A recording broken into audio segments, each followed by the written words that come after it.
Why do we always want the latest thing, even when the old one still works just fine?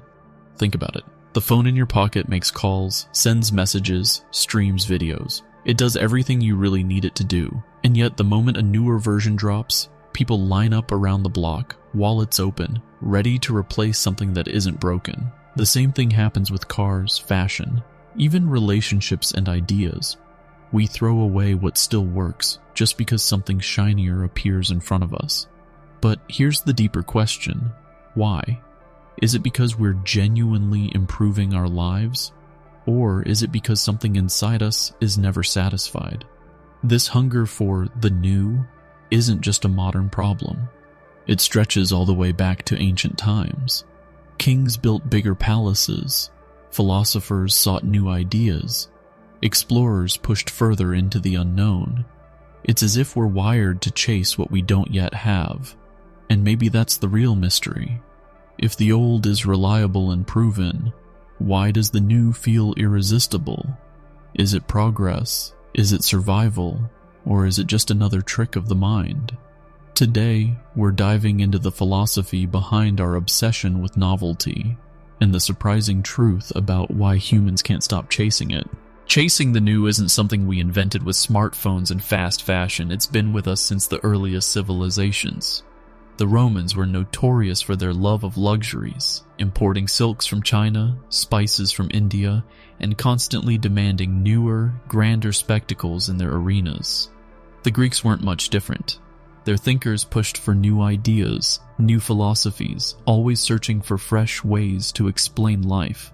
Even in ancient China, emperors competed to build larger palaces and more impressive inventions, despite perfectly functional tools already existing.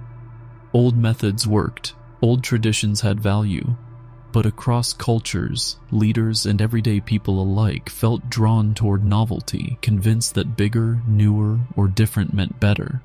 This wasn't just about progress, it was a statement of identity, power, and status. And it reveals something timeless about us. Humanity has always been restless, forever looking beyond what we already have. If history shows us the pattern, science explains the reason. Our brains are wired to crave what's new. Every time we encounter something unfamiliar, a new gadget, a new song, even a new face, our brain releases dopamine, the same chemical that fuels excitement and motivation. It's a reward system designed for survival. In ancient times, discovering new food sources or new territories could mean life or death. That instinct hasn't gone away. Instead, it's been hijacked by modern life. We scroll endlessly on social media, not because the old posts stop working, but because our brain is addicted to that tiny rush of something new. The familiar feels safe, but it rarely excites us. Novelty promises the possibility of change, improvement, and even danger. And that's why the new feels irresistible. It keeps us chasing the next hit of dopamine, even when what we already have is perfectly fine. At first glance, chasing new things looks like progress. Every upgrade feels like a step forward. New phones with sharper cameras, faster cars, smarter homes. But if we pause for a moment, a strange pattern appears. Are we really moving ahead, or are we just running in circles on a treadmill disguised as progress? The truth is, many of the new things we chase don't solve problems. They just create new desires. A phone from 5 years ago still makes calls and sends texts. A car from a decade ago still drives you from point A to point B. And yet, we're told these things are outdated, as if functionality has an expiration date. Philosophers like Socrates and Nietzsche questioned this exact cycle, warning that the pursuit of endless improvement might distract us from deeper meaning. Maybe progress isn't about replacing what works, but about seeing what we already have in a new light. If progress can sometimes be an illusion, consumerism is the machine that keeps the illusion alive. Companies know exactly how to turn our craving for novelty into profit. They use advertising to convince us that old products are no longer good enough, even when they still work perfectly. This is why phones, laptops, and even cars are designed with planned obsolescence, built-in limits that make us replace them sooner than we should. The cycle is simple. Make something desirable, convince people it's temporary, then sell the next version as essential. And the truth is, we fall for it again and again, not because we need to, but because we're wired to want what feels new. Consumer culture doesn't just sell us products, it sells us identities. The brand we wear, the car we drive, the tech we own, it all becomes a signal of who we are. In chasing the new, we're not just buying objects, we're buying meaning, or at least the illusion of it.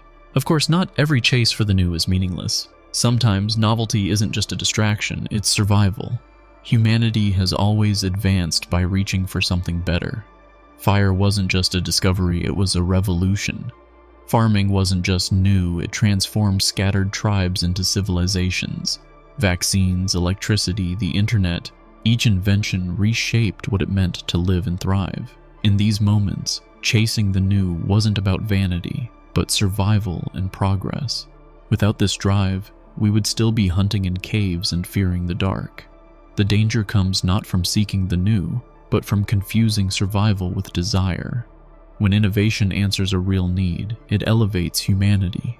But when novelty becomes an endless craving, it risks trapping us in cycles of waste. The challenge is knowing the difference, when the pursuit of new builds a better future, and when it's simply feeding our appetite for more. If innovation explains how we survive, philosophy helps explain why we keep chasing in the first place. Maybe it's not just about tools or survival at all. Maybe it's about meaning. The old often works just fine, but it rarely excites us. A familiar routine might feel safe, but it doesn't always make us feel alive. New experiences, new ideas, new challenges, they give us a sense of growth and purpose. Psychologists say this hunger for novelty is tied to curiosity, a force that drives learning and exploration. Philosophers, on the other hand, argue that it reveals our deeper fear of stagnation. We chase the new not only because it might improve our lives, but because it makes us feel like life itself is moving forward. In many ways, it's less about the objects we buy and more about the feeling of becoming someone different, someone evolving. The chase isn't just for things, it's for ourselves. But here's the paradox. If we're always chasing something new, we risk never feeling satisfied. Desire can push us forward, but it can also keep us restless, always looking for the next upgrade, the next thrill, the next better version of life. On the other hand, if we cling only to the old, we risk stagnation.